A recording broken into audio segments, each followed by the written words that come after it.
morning, everybody. Thank you for coming out so early in the morning. Hopefully we'll keep this relatively easy to consume. Today I'm going to be talking about specifically playback metrics, something that as I sit in the crowd and listen to these talks, different events, specifically this one, you start really identifying how much work and how much effort goes into building a really performant video pipeline. A lot of the work that you've heard described today and yesterday really are centric around the encode side, the delivery side.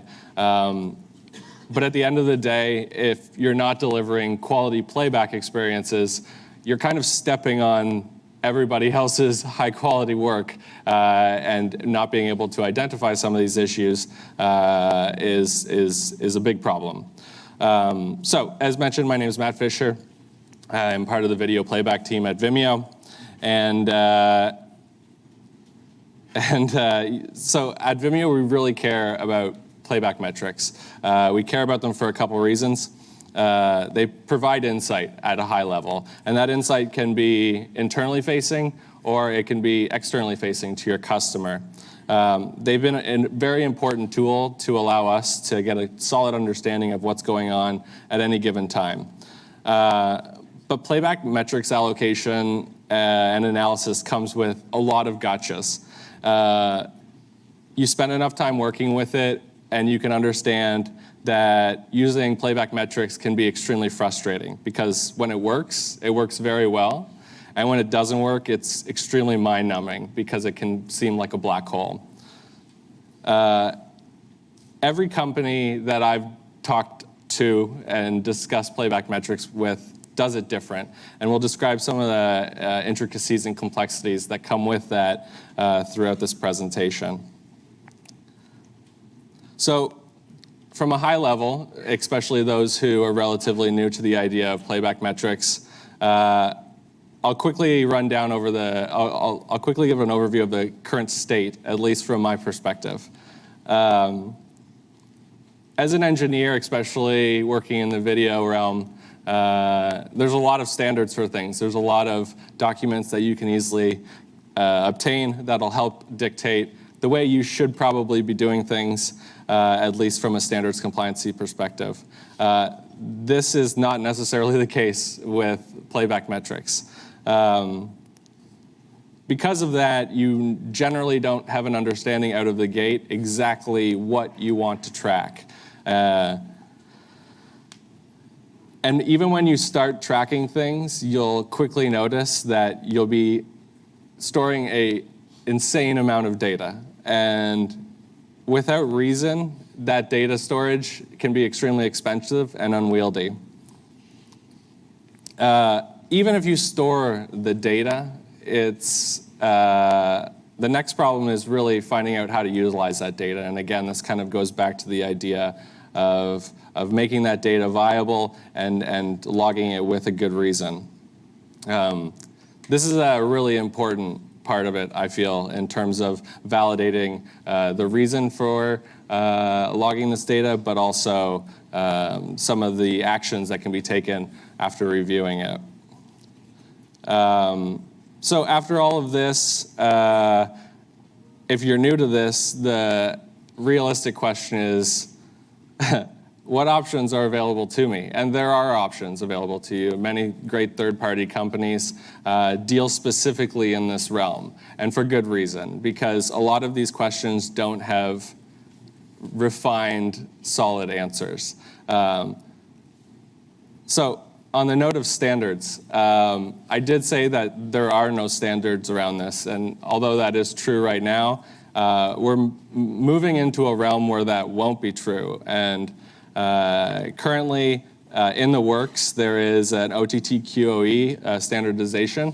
It has a fantastic name there, but it is in process right now, and soon it will be available to the public to start reviewing and providing feedback and constructive criticism around.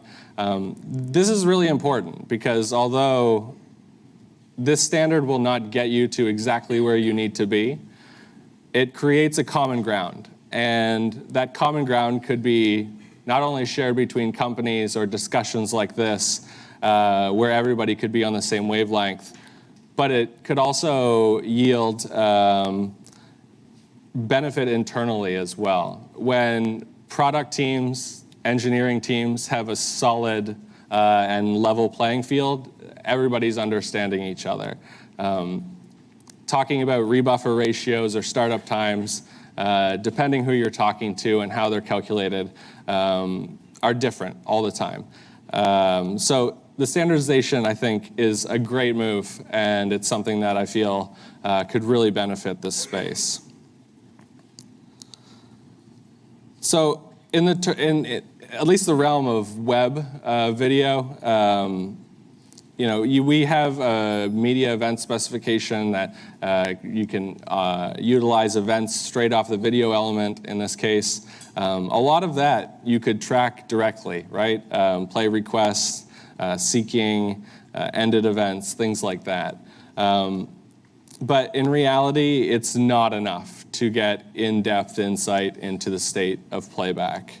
It's getting better, and if you haven't attended in the past, I highly recommend attending FOMS, which is an event that is the 2 days prior to this event, where consistently we start seeing people like myself who utilize these events for playback metrics give the same feedback in that not only do we prefer that browsers do and surface things the same way, but surface them in a way that we can make them not only actionable within the playback mechanism, but in turn in playback metrics as well. Platform unification on top of that is just something I wanted to point out, and it's something I don't want to dive into right now because it's a whole nother beast, but looking at media events in a web perspective is only just the tip of the iceberg. Being able to unify event allocation and metrics allocation from different platforms and unify those into the same pipeline so that they can be compared against one another is also extremely tricky. On top of that, like I said, even if there is a specification, it doesn't probably get you all the way to where you need to be.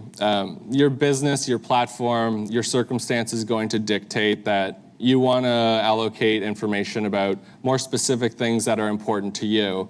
And then again, you're kind of floating on your own in order to figure out the best way to allocate those in a trustworthy manner, moreover, across platforms. Things like timing, things like networking information are some unique things that, again, you would want insight into, but not necessarily have ease of access and unification between all implementations. And again, custom properties for your business are always extremely important to help dig into unique problems. So quickly, at Vimeo, we have our own in-house playback metrics solution.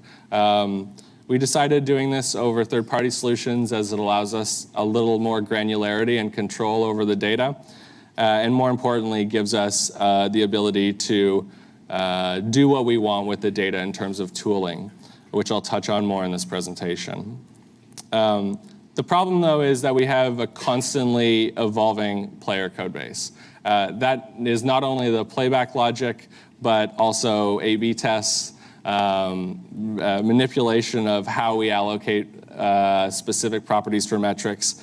This decision and this reality, I guess, really impacts how trustworthy the data you are logging is over a long term. When looking over it on long windows or large windows of time, you need to account for this, which can be extremely tricky given that changes may not have been something that you were savvy to. But we also work off a pretty well-defined event and property schema, which allows us to cope with some of the unique intricacies of dealing with change. We also treat things in order of priority. So there are some assumptions that can be made in terms of understanding how things can change over time. But again, that schema is always constantly evolving, and it's something to take into account. So important data, but pretty volatile, and again, creates more intricacy around how that data can be surfaced in meaningful ways. The one thing we really work towards is trying to make the data easy to access. And easy to access is not having a database and expecting that everybody can write trustworthy queries against. Generally speaking, tooling is the way that we can really provide meaningful insight to anybody who is interested in gaining it. And in my opinion, I think this is something that can really benefit a product when it's not just the engineering teams or the data science teams looking at this data, but when the data is almost freely available to anybody who it needs to be. It can really help spark a lot of motivation and energy around your work when you can see exactly what's going on from the end user's perspective. So some of the problems I've already kind of mentioned, but we'll go over quickly. Unexpected issues happen, and when they do, visibility is circumstantial, right? You could have an issue ticket, internally or externally supported. You could have your customer support team reach out to you because people have been complaining about specific issues, or you could have nothing at all. And the one point I really want to talk about today is the circumstance of having nothing at all. Because again, unexpected things change. Unexpected issues do happen. But playback metrics are really great for high-level review. That being said, digging into metrics, depending on how complex your logging system is, can be extremely time-consuming. So if nobody's coming running to you with issues or logging issues, the idea that you're going to spend a copious amount of time digging into a whole bunch of areas of interest can very well yield no actionable result, which, although can be very helpful to have insight into your product, may not be the best use of your time. Trustworthy identifiers are extremely hard to configure. And by this I mean, sure, we can negate the idea of having to manually interact with our data only. We can set anomaly detection. We can set alerts around a lot of the trends that we're trying to maintain. But nevertheless, people don't always watch video or consume content in the exact same way, day over day, hour over hour. So configuration of some of these alerts and anomaly detection systems can yield a lot of false positives.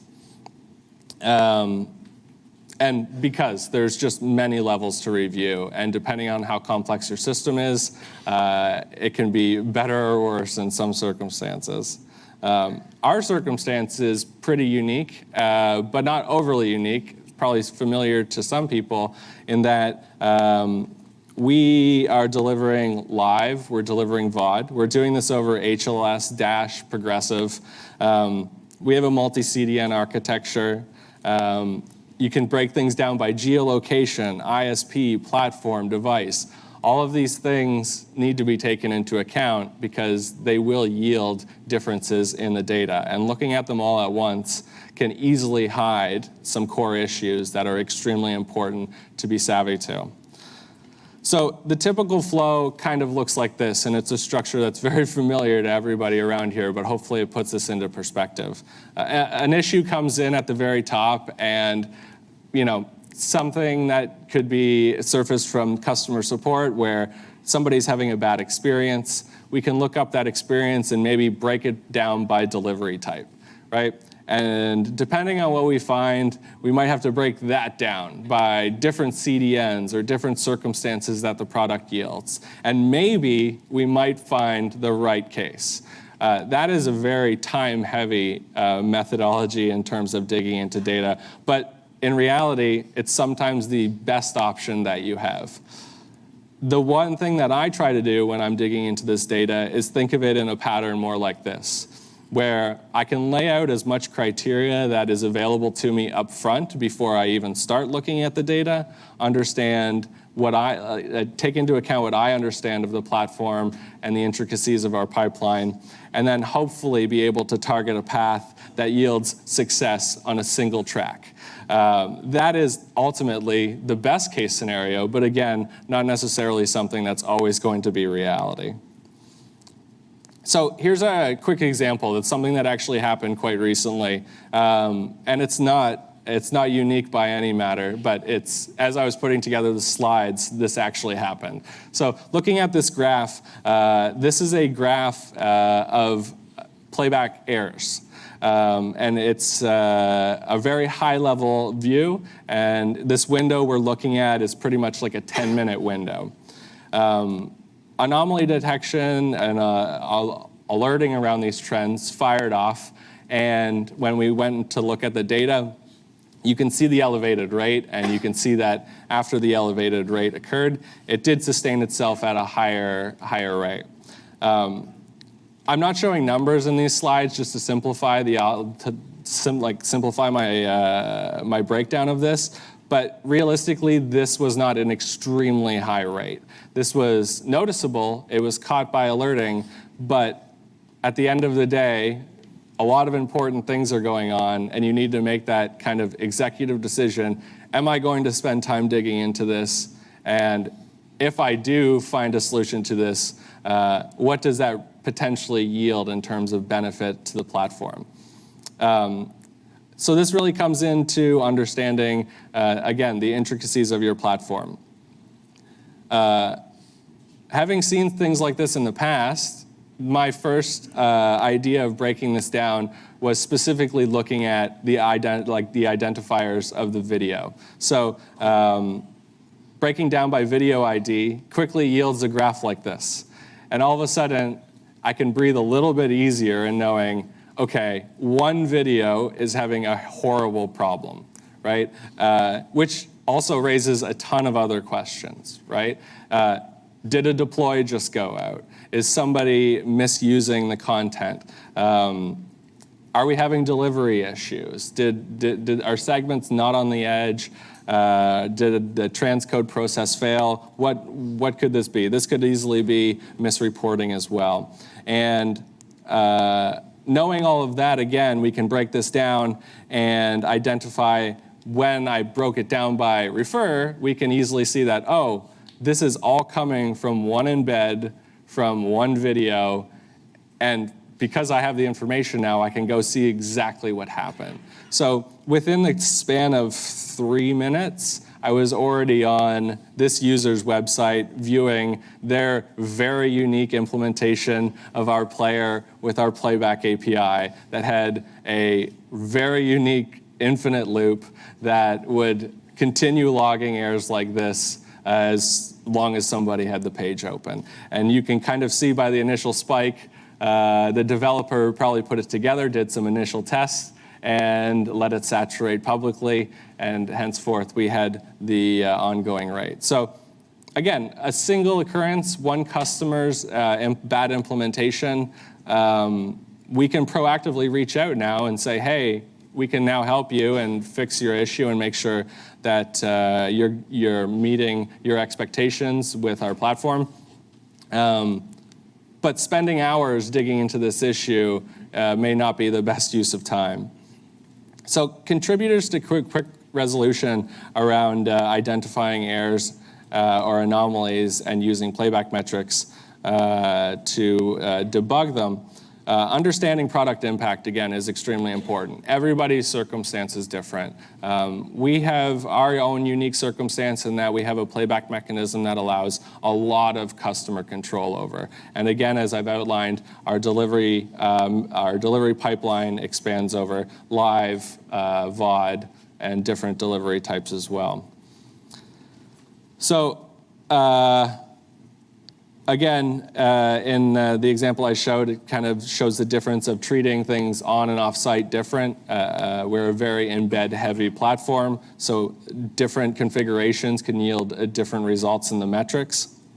API usage is a whole nother can of worms, where we're giving more ability for end users to control playback and do it in unique ways. And player customizations, as I mentioned, can set up configurations that may not be the best in terms of providing a stable and high quality of experience around playback. So yeah, delivery types, as I mentioned. So trusting your data is also extremely important in this. If you have no trust in your data, it's like not trusting any other tool that you use on a daily basis. And I think a lot of that trust in your data really comes with how to make that data trustworthy.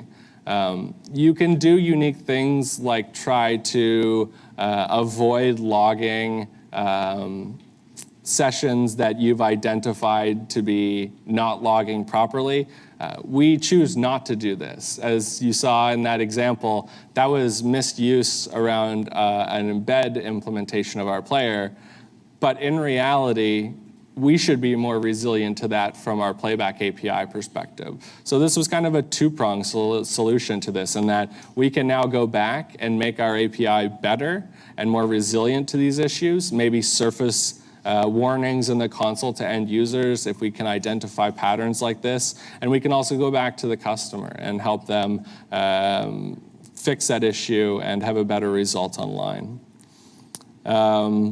With all of this information, you can start prioritizing things and the flow at which you want to debug issues, and hopefully get informative results in the shortest period of time possible.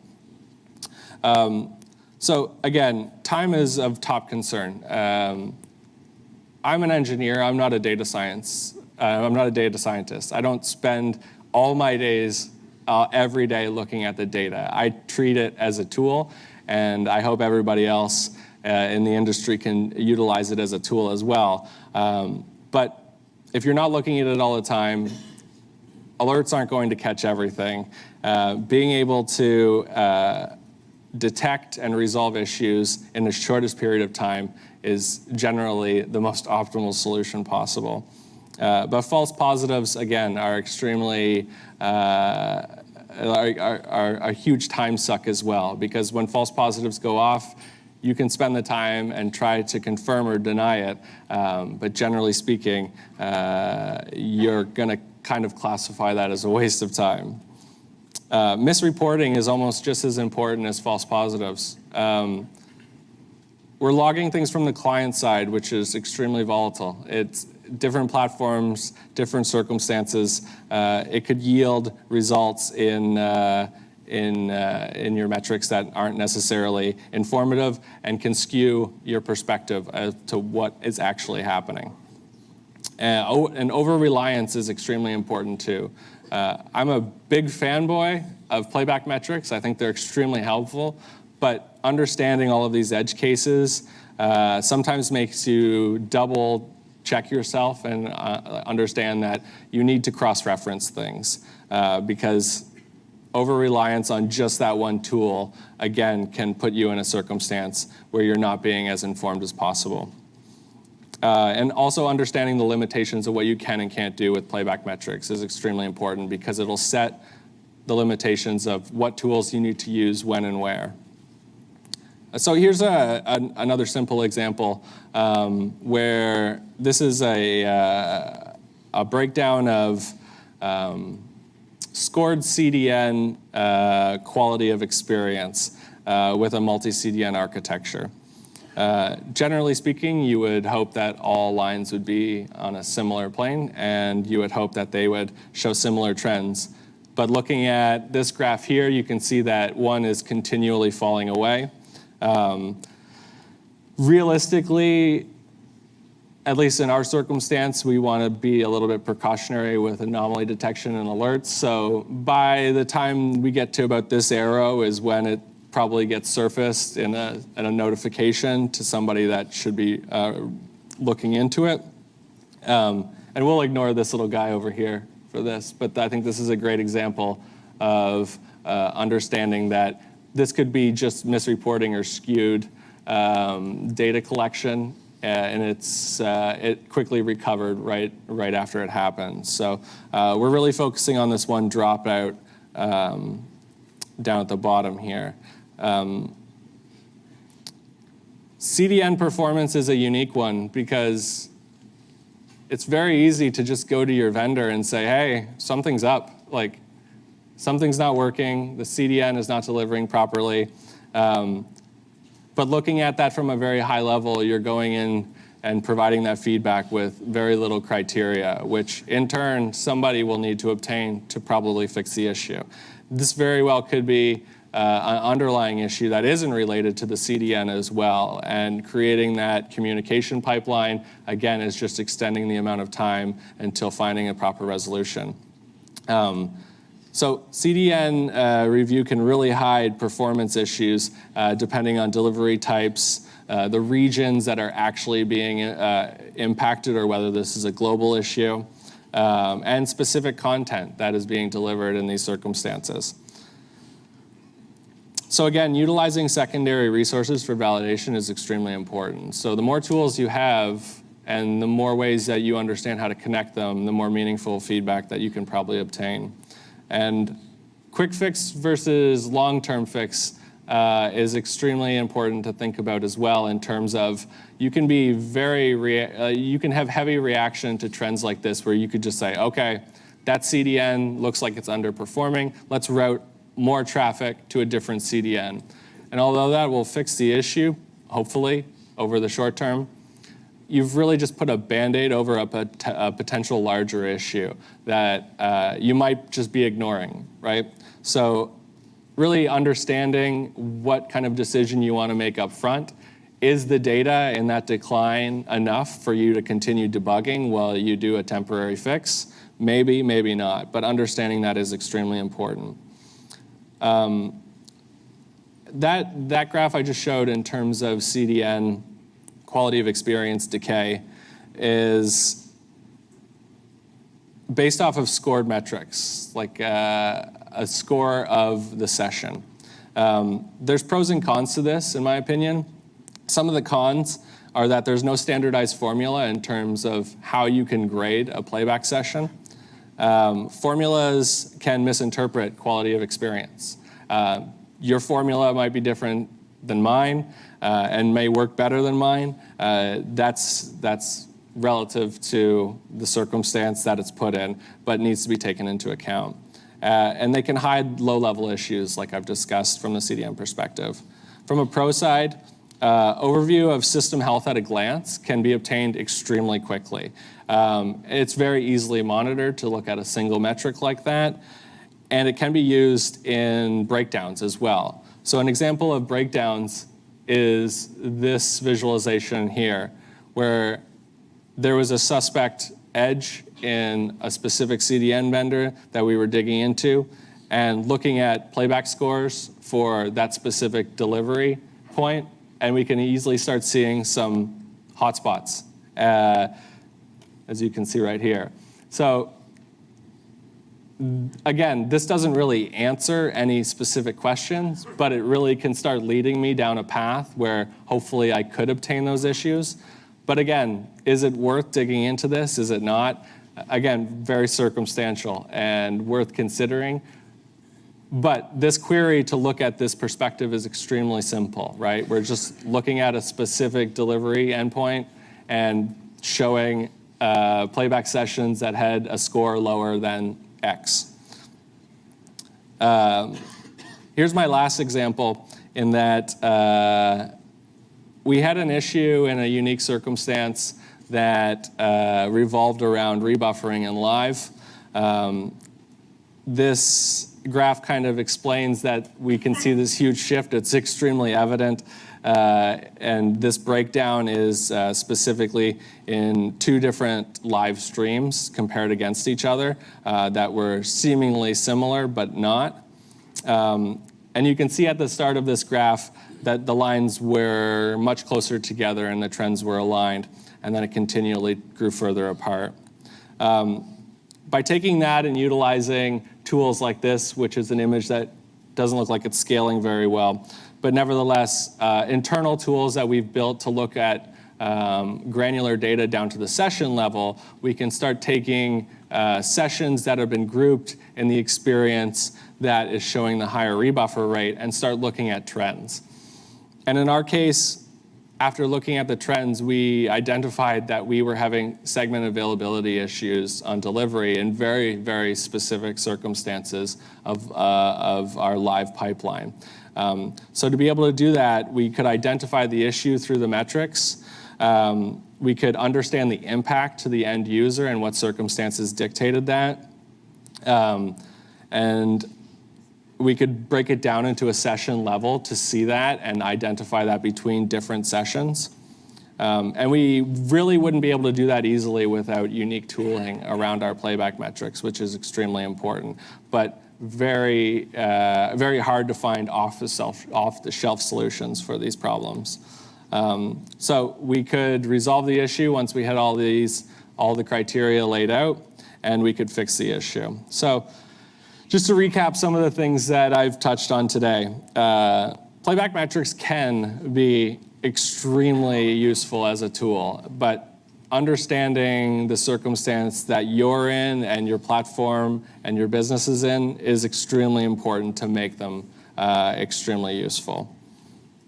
Source identification can be extremely time-consuming, so depending on what you're looking into and why, should always be considered.